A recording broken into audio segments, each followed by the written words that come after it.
This is his wife from Duramen Rose. She caught me at the garden spigot, upon my knees like a beggar using the hose to wash all the dead faces from my eyes.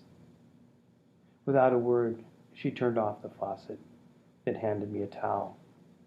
And when I thanked her, she smiled, made a small motion with her hand, and invited me to follow. So I did, folding the towel as she led me back to the front yard and to the porch, where she had already set a tall glass of lemonade, along with a small brown boxed lunch. Inside the box I found a still hot loose meat sandwich, some potato salad, two bread and butter pickles. I sat down on the top step, balanced the box between my knees, and she sat down beside me. "Eat," she said. But as I started wolfing down the food, she touched my hand and told me I mustn't hurry.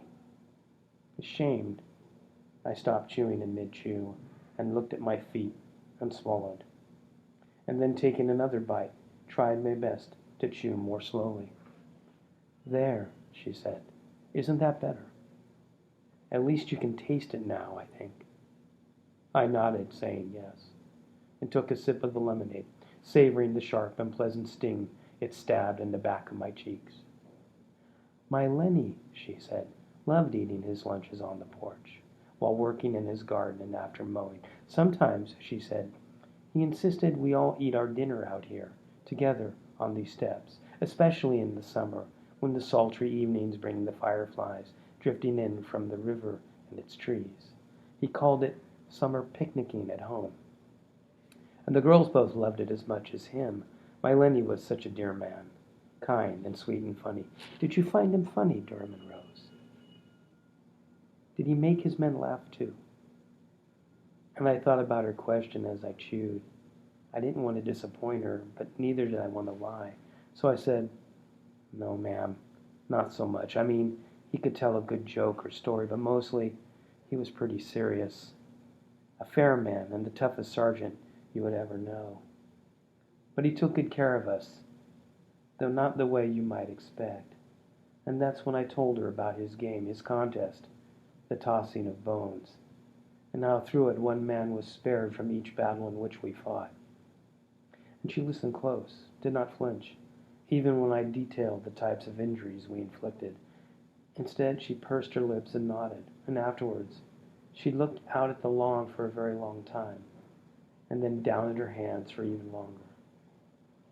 "I think," she said at last, speaking carefully and slowly, "I think he wanted to do more, so much more than he was able. Do you understand, Duramen Rose?" But I only thought she meant his garden, and I answered, "Yes, I think I do.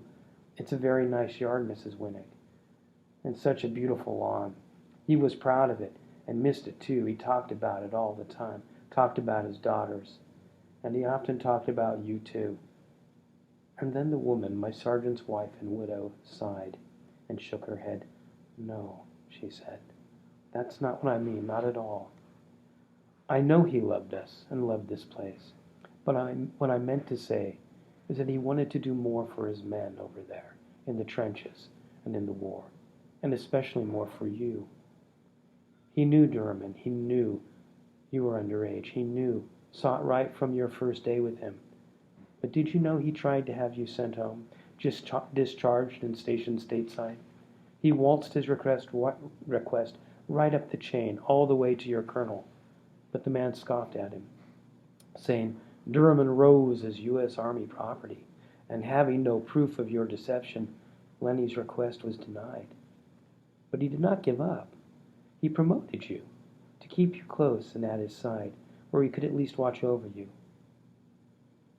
I stopped chewing then, heard the ice in the glass go clink, and heard again the sound of the sniper's bullet ringing against his tin hat and ending him. Then I felt it, those sudden shakes threatening my hands, robbing them of all strength and control. I heard a screaming, high-pitched ringing, deafening my ears, as my stomach turned icy cold, and my mouth went dry. I dropped my half-eaten sandwich back into its box, and set the box upon the top step. All at once, everything was wrong. Everything inside and out.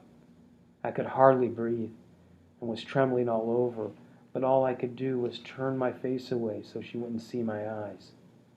And that's when she said my name again, put her hand upon my shoulder, and squeezed, exactly as he had often done, as we waited for the rally whistle, me with one foot on the ladder's first rung, and him, an unshakable strength, standing close behind me.